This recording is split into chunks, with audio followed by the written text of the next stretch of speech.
नमस्कार। आज मंत्रालयामध्ये एक अतिशय महत्त्वाच्या विषयामध्ये संयुक्त बैठक सन्माननीय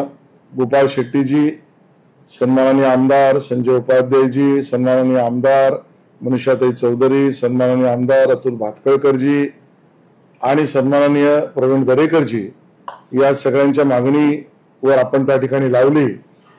आणि मुंबई उपनगरातील असलेल्या संजय गांधी राष्ट्रीय उद्यानामध्ये वन घोषित केलेल्या जागेवरील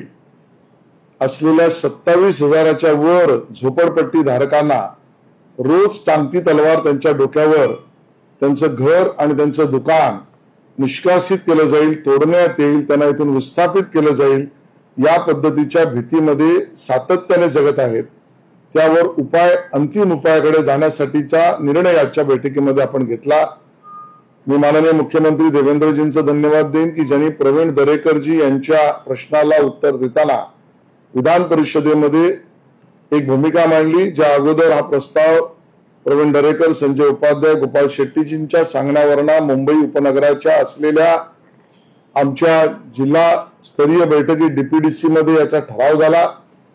आणि मुद्दा एकच आहे, आप्पापाडा असो, केतकीपाडा असो, का गोरेगाव असो, फिल्म सिटी असो, प्रायव्हेट वन असो, नंतर घोषित केलेला वन असो किंवा आज वनावर जे झोपडपट्टी धारक राहतात त्यांना भारतीय संविधानानुसार प्रत्येकाला राहतं घर अधिकार आहे आणि त्या अधिकारात सर्वोच्च न्यायालयाच्या कुठल्याही निर्णयाचा भंग न करता सर्वोच्च न्यायालयाचे विविध आदेश ज्याचं पालन करून सुद्धा सर्वोच्च न्यायालयासमोरच एक प्रस्ताव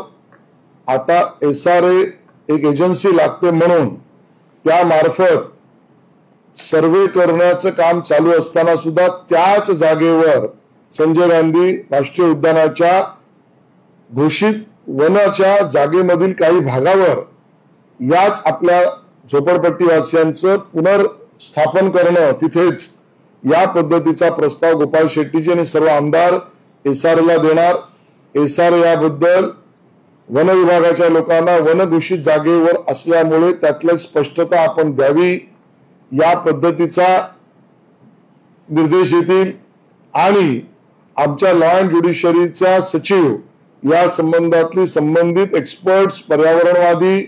आणि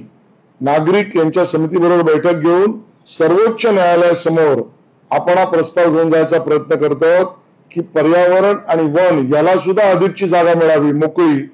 आणि राहणाऱ्या आमच्या सर्व नागरिकांना अधिकृत त्याच जागेवर संजय गांधीच्या पुनर्स्थापन करून त्यांना त्यांची घरं मोफत मिळावीत